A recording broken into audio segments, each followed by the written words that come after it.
The Kenya's political landscape is once again in a turmoil. This is after the historic ruling that declared Rigathi Gachagua is impeachment unlawful. Now, after the court ruled that the impeachment of Rigathi Gachagua was unlawful, his allies have been seen in rallies, in media houses, in committees organizing on how they are going to chase Kindiki out of office. But what does this mean to the nation's leadership? Itamaanisha nini kwa uongozi wa nchi kiwa kwamba tumekuwa na naibu wa rais ambaye amekuwa ofisini illegally, whereas the right deputy president was chased and has been away from the office. In fact, he has become the opposition leader.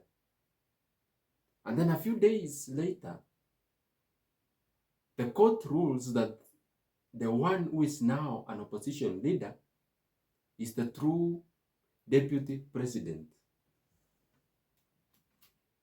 Let's unfold into this drama, tuweze kuchambua na kuelewa kipindi hiki, wacha nikiite kipindi in quotes.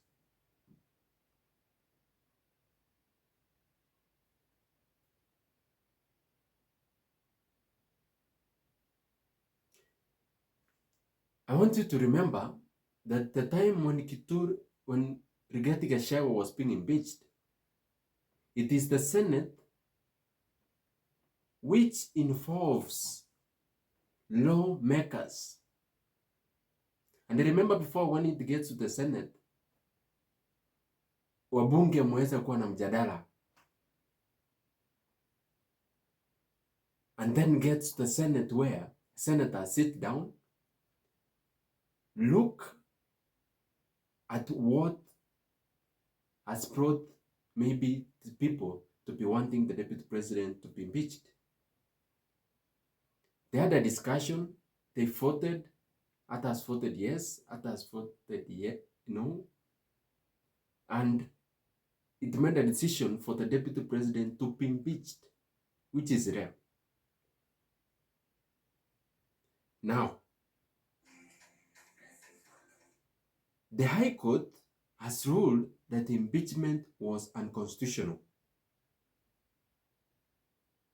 And this ruling has sent shockwaves to different people, to different political parties, to different government offices. In fact,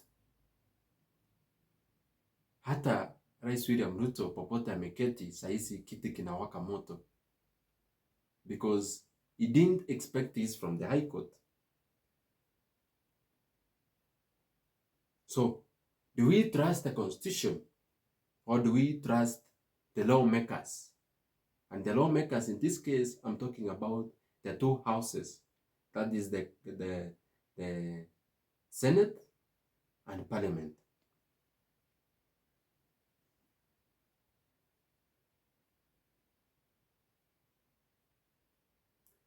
Remember very well that there is power being fought for.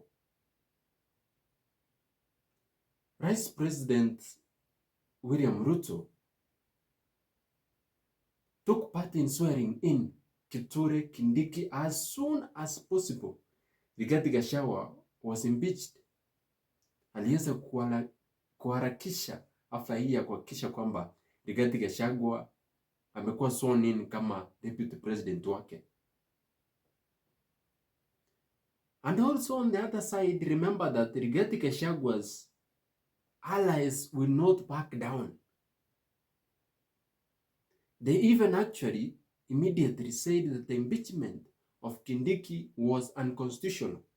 The appointment of Kindiki was premature and unconstitutional.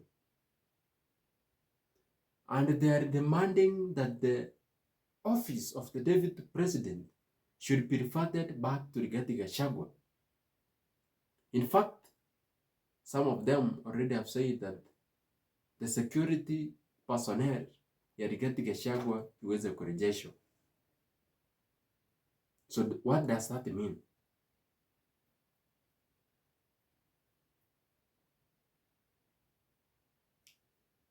The allies na wale viongozi ambao ni wa mlengo wa UDA ambao ni wa Rigathi Gachagua behind the curtains are pushing and giving pressure for Rigathi Gachagua arejeshwe serikalini.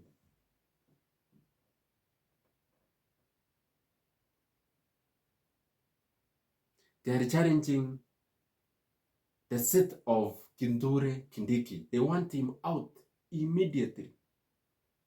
In fact,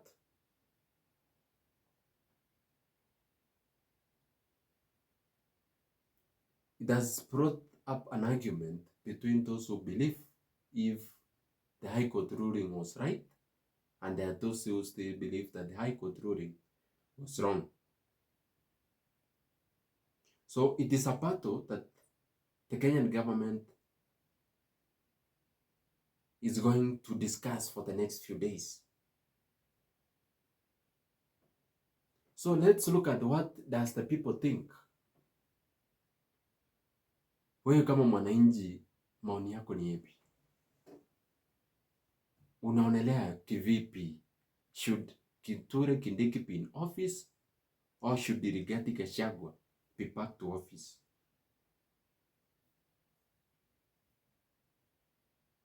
Is the legitimacy of Kindiki being in office a great deal?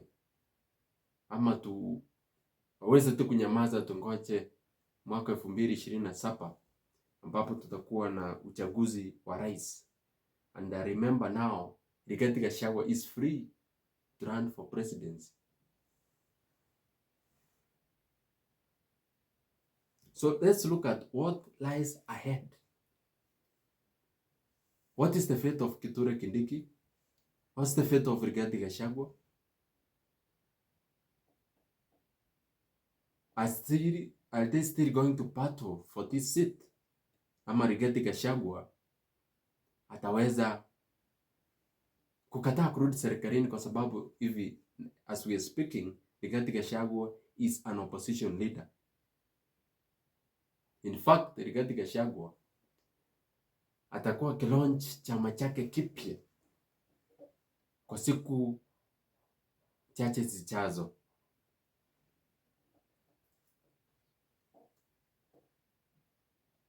Let's say it's only time that is going to tell what is going to happen.